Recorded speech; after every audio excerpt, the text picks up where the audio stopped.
아멘. 우리 곁에 계신 분들과 인사 나누십시다. 하나님의 은혜가 함께 하시길 바랍니다. 건강하세요. 행복하세요. 우리 곁에 있는 분들한테 주님의 이름으로 사랑합니다 한 번 더 합시다. 사랑합니다. 특히 부부는 더 좀 따뜻하게 사랑합니다 하시기 바라요. 오늘은 둘이 만나 하나를 만들어낸 5월 21일 부부의 날이기도 합니다. 감리교회에서는 청년주일로 지키지만은 이 나라에서는 부부의 날로 선포하여 법정 기념일이 됐습니다. 법정 기념일이 되기까지는 사실 많은 분들의 노력과 수고가 있었을 텐데 1995년 5월 21일 날 세계 최초로 우리나라 창원에서 권재도 목사님 부부가 이 일을 시작했습니다. 부부가 건강해야, 부부가 행복해야 크게는 나라가 행복하다고 생각한 거예요.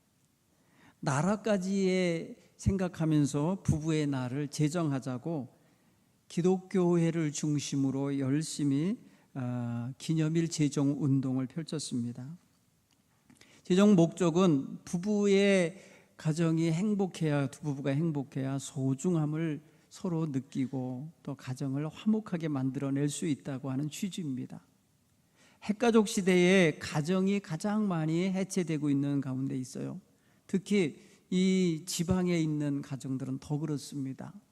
자녀들이 다 도시로 나가기 때문에 부모님들이 정말 외롭게 지내는 분들이 많아요. 그런가 하면 이 사회에 많은 청소년 문제, 고령화에 따라서 여러 가지 파생되는 문제들, 각종 사회 문제들이 가정에서부터 출발하는 거예요. 그래서 가정의 부부가 행복하고 안전하고 평안해야 이 나라, 이 사회도 다 평안하고 안전할 거라는 취지에서 이렇게 5월 21일을 복된 날로 정한 겁니다. 정말 우리는 모두 각자 서로 다른 데서 나고 자란 사이가 한 부부가 돼서 가정을 이루셨습니다. 물론 어려서부터 마을에서 보고 자란 사람 간에 결혼한 부부도 있지만 대부분은 어린 시절을 서로 다른 곳에서 보내고 성인이 되어서 만나서 서로 사랑을 고백하고 부부가 된 사람들이 더 많을 거예요. 우리 교회 성도님들도 여러 모양으로 사시다가 서로 만나서 가정을 이룬 분들이라 믿습니다. 그런 면에서 생각하면 우리가 부부로 하나님 앞에서 가정을 이루고 사는 것은 우연이 아닙니다. 이것은 굉장히 중요한 하나님의 섭리와 돌보심과 이끄심이 함께 하셨기에 가능했을 줄 믿습니다. 수많은 사람들 가운데서 어떻게 이렇게 나랑 똑 닮은 아내와 남편을 만났겠어요? 그 다 하나님의 섭리입니다. 물론 결혼한 것을 힘들어하고 후회하는 분들도 있을 수 있어요, 세상에는. 그러나 결혼을 통하여 가정을 이루고 자녀를 낳아 기르고 있는 성도들은 그런 생각하지 말아야 됩니다. 결혼은 지금까지 하나님이 인도하시어서 성숙하고 성장한 사람들에 의하여 맺어진 관계입니다. 서로 남남이었던 사람이 서로 부부가 된 것이기 때문에 여기에는 엄청난 하나님의 섭리와 계획과 뜻하심이 있는 거예요. 그러므로 두 분 사이에는 하나님이 함께 하신다라는 걸 더더욱 확신하시고 하나님이 짝지어 주셨으니 항상 그 안에서 하나님의 뜻을 받들며 살고 싶은 그런 마음을 가지시기 바랍니다. 너무나도 자녀들을 기르고 살아가느라 지치신 분들도 있고 또 그것이 두려워서 자녀를 낳지 못하고 있는 젊은 부부도 있다고들 합니다. 그런데 여러분, 자녀를 길러가면서 부부는 더 사랑스러워지고 더 깊은 연대를 이루고 더 따뜻한 행복을 느끼는 줄 믿습니다. 부부가 자녀를 길러가는 가운데서 하나님께서 주신 귀한 뜻도 발견하고 그것을 감당하면서 자기를 희생하면서 거룩한 하나님의 마음도 품게 되는 것입니다.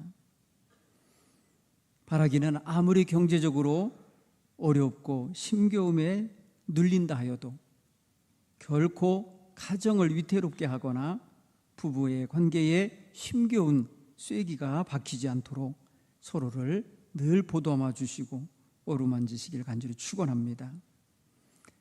요즘에는 젊은 청년들이 30이 넘고 40이 가까워도 결혼을 안 하고 있는 경우가 많다고 그래요.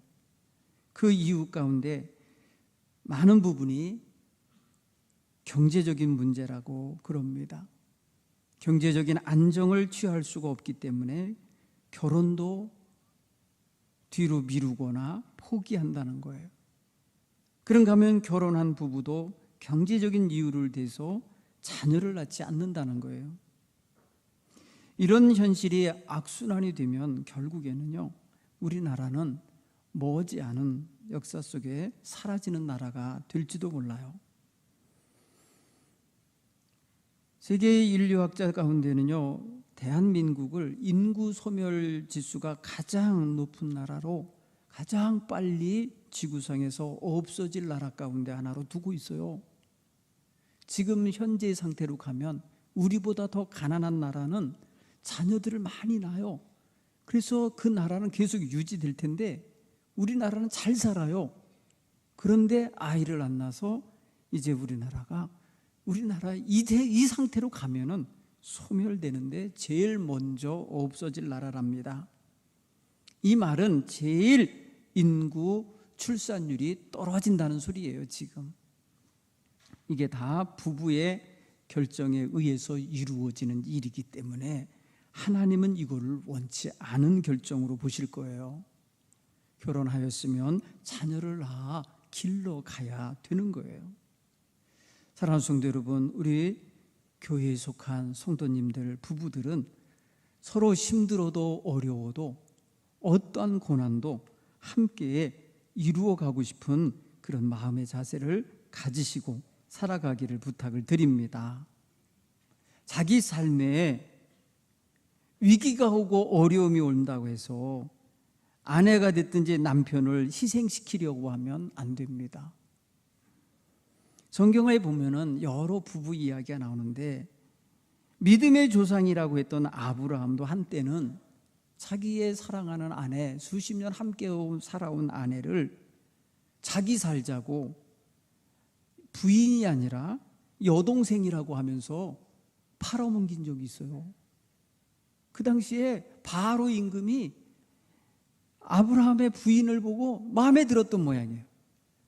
그래서 많은 돈을 주고 지참금을 내주고 그리고는 부인을 데려가는데도 잭소리도 못했어요. 부인은 바로 임금에게 강제로 마치 끌려간 것처럼 신방을 차리게 생겼어요. 그거를 하나님이 막으셨어요. 하나님이 막으시고 그 부인을 하나님이 보호하시어 다시 본 남편에게로 돌려보냈고 그 남편 역시 그 나라를 다시 떠나서 본래 있어야 할 곳 가나안 땅으로 돌아온 일이 있습니다. 아내를 아내라 부르지 못하고 아내를 동생이라 부르고 아내로 하여금 자기 남편을 오빠라고 부르게 했으니 말이 됩니까? 자기의 생명에 위협이 느껴진다고 해서 내린 결정이었던 거예요. 그런데 하나님은 이 결정으로 인해서 커다란 파문이 일어나게 하셨죠.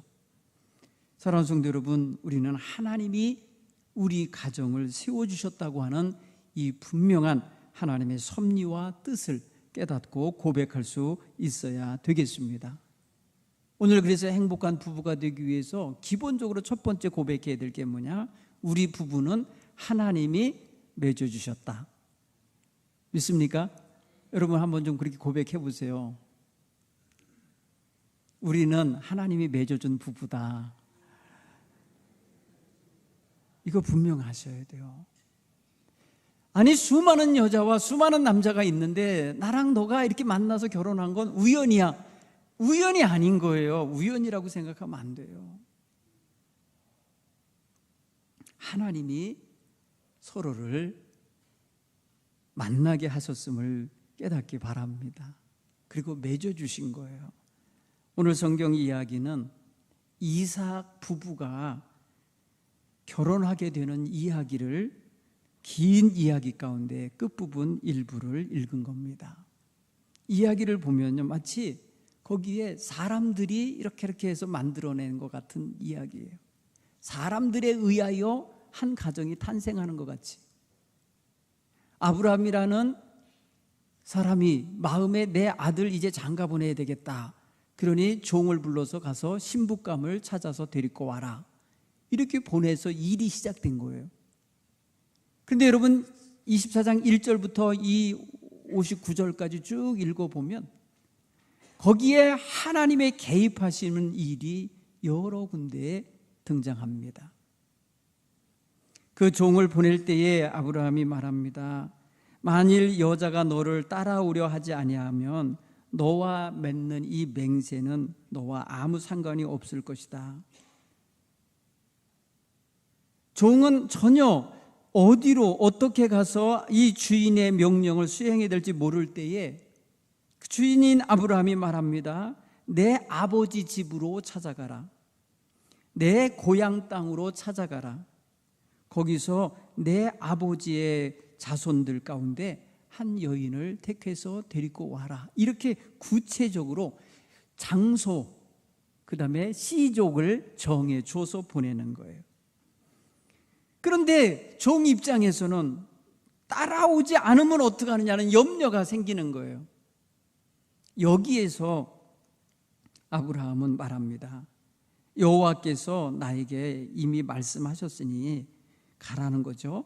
이 땅을 내 씨에게 주리라 하셨고 그가 그의 사자를 너보다 앞서 보내실 것이니 너는 가서 내 아들을 위하여 아내를 택하라. 여기서 아브라함이 종에게 준 확실한 말이 뭐냐? 여호와께서 그의 사자를 너보다 먼저 앞서 보낼 거다. 여기에 하나님의 개입이 있을 거라는 거예요. 여러분, 결혼을 하는 데 있어서 이 사람이 소개해서 저 사람이 중매해서 만난 것 같죠? 그 사람들에 의해서 된 것 같지만 하늘에서 보실 때 하나님은 그 사람들을 시킨 거예요. 그 사람들을 부리시고 계신 거예요. 그 사람들을 통해서 일하고 계신 거예요. 여러분들은 어떻게 짝을 만나셨습니까?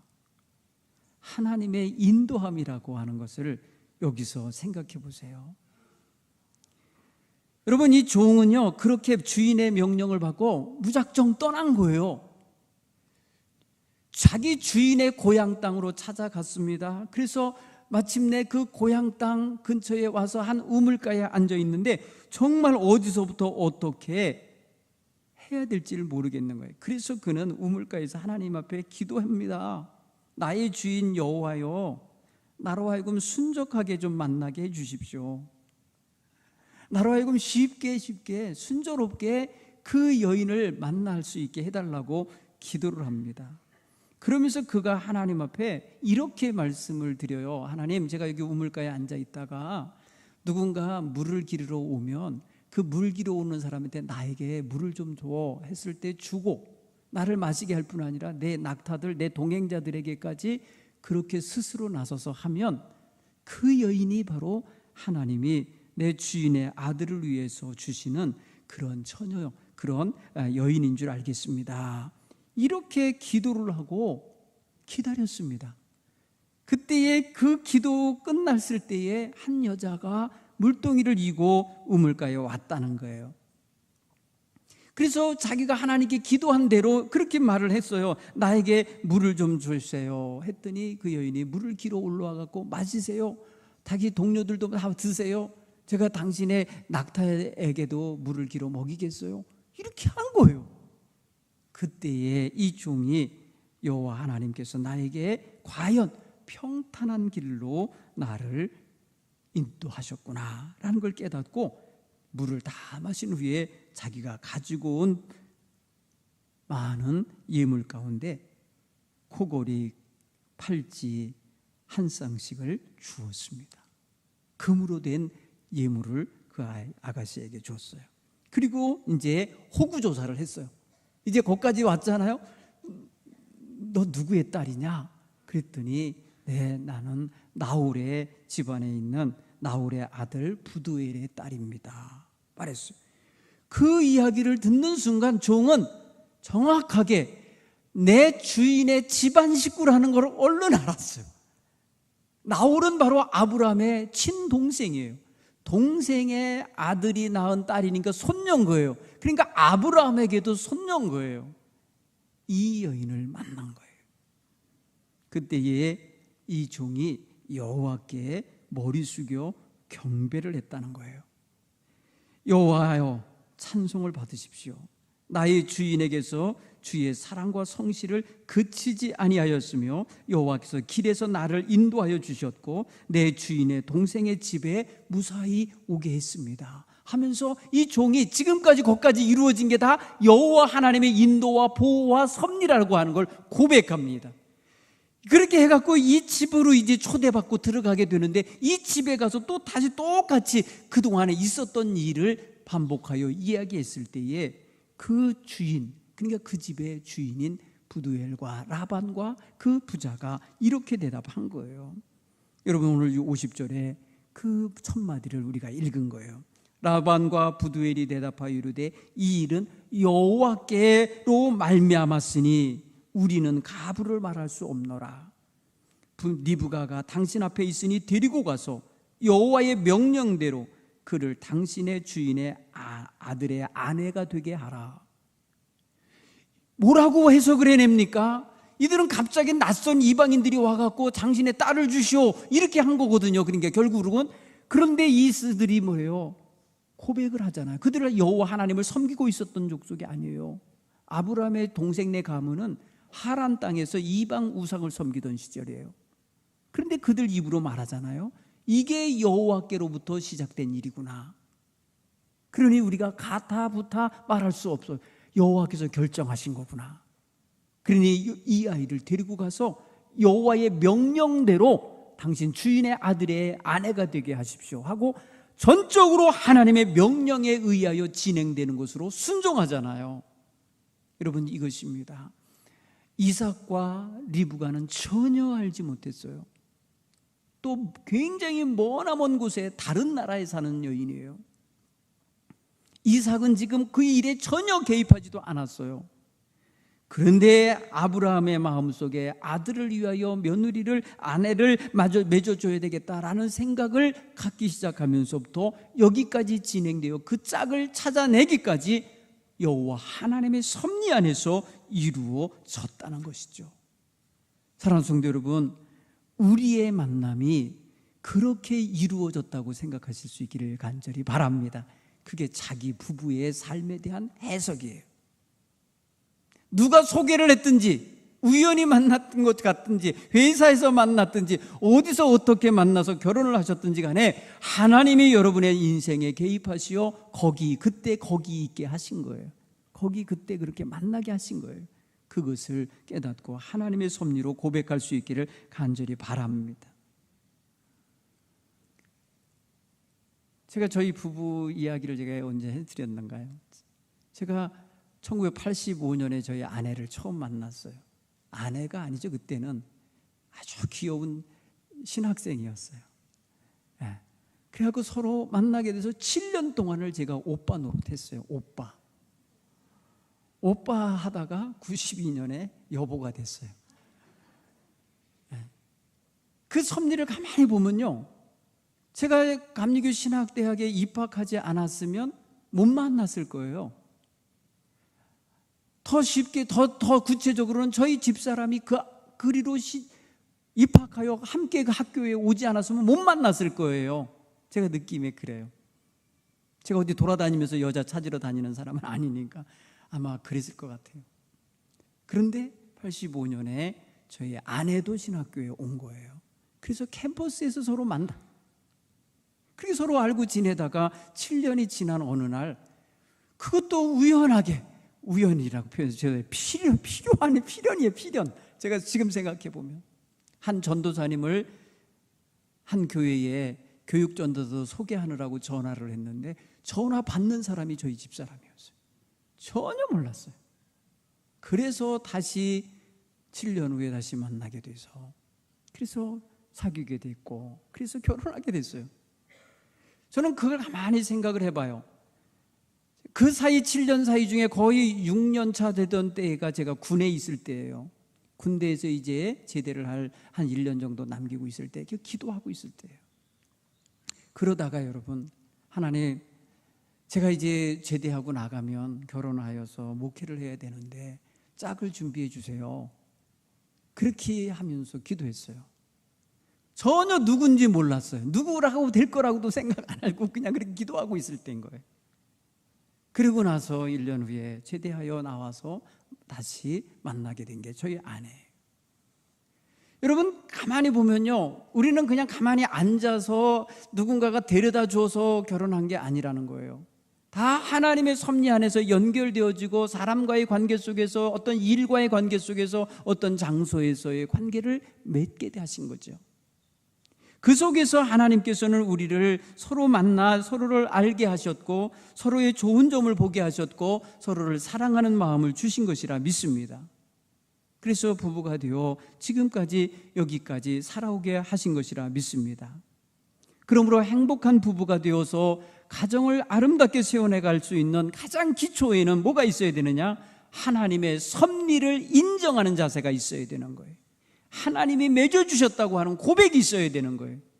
그래야 하나님의 역사하심을 내 가정으로 끌어들이며 행할 수 있는 모든 근거가 마련되는 거예요. 오늘 저와 여러분은 바로 그렇게 가정을 이루셨음을 깨닫고 하나님 앞에 그런 고백을 할 수 있기를 간절히 축원합니다. 이제 부부가 되셨으면 우리 사랑하는 성도 여러분, 무슨 일이 있어도 서로 사랑하며 서로 섬기며 돌보는 부부가 되셔야 할 줄 믿습니다. 한번 좀 따라서 해볼까요? 서로 사랑하며 섬기며 돌보겠습니다. 여러분, 그렇게 하셔야 돼요. 아무리 힘들고 어려워도 사랑하는 부부가 함께 있는 한 그 가정은 안전합니다. 그리고 그 자녀들은 행복합니다. 조금은 가난하고 먹을 것이 부족하고 입을 것이 부족해도 부부가 사랑하며 서로 섬기며 서로 돌보는 그 가정에서 자라나는 아이들은 마음의 상처가 없이 곱게 자라게 될 줄 믿습니다. 우리 젊은 부부들, 중년의 부부들은 정말 이 점을 꼭 명심하고 하나님이 짝지어 주신 나의 짝을 일평생 사랑하며 섬기며 돌보겠다고 하는 마음가짐을 다시금 새롭게 가지시길 간절히 축원합니다. 하나님이 가장 나에게 좋은 사람을 붙여주신 거예요. 그러므로 가장 귀한 모습으로 섬기며 대할 수 있어야 되겠다는 것이죠. 위기가 올 때 여러분, 정말 사랑하는 아내와 남편을 생각하면 능히 결정도 잘 할 수 있고 판단도 잘 내리시게 하고 행동도 바르게 할 수 있으리라 믿습니다. 한 2000여 년 전에 후한 시절이 있었어요.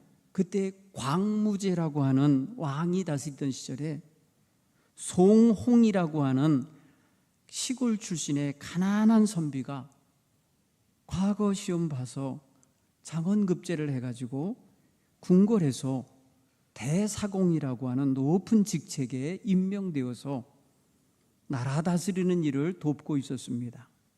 그는 굉장히 온화하고 후덕했고 또 아주 청빈하면서 강직한 사람이었어요. 어느 날 광무제 그 황제의 누님이 결혼해서 그만 아이도 낳지 못한 채로 남편이 죽어서 친정인 왕궁으로 다시 돌아왔어요. 호양공주라고 그래요. 근데 이 여인이 이제 하루하루 이제 살아가면서 부부를 맺어줘야 될 텐데 부부로 맺을 만한 신하가 있을까? 이 임금이 생각하고 있었어요. 그래서 제일 좋은 거는 공주 마음속에 누굴 품고 있는지를 알아보는 게 좋겠다 싶어서 누님인 이 호양공주를 불러서 어떤 사람이 마음에 있는지를 파악해 봤어요. 의중을 떠봤어요. 그랬더니 호양공주는 송홍이라는 사람을 입이 마르도록 칭찬을 하는 거예요.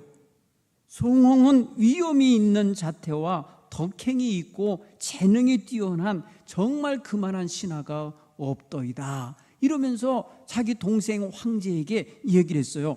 동생은 알아서 차렸어요. 누님의 마음속에 어느 신하를 마음에 두고 있는지를 알았어요.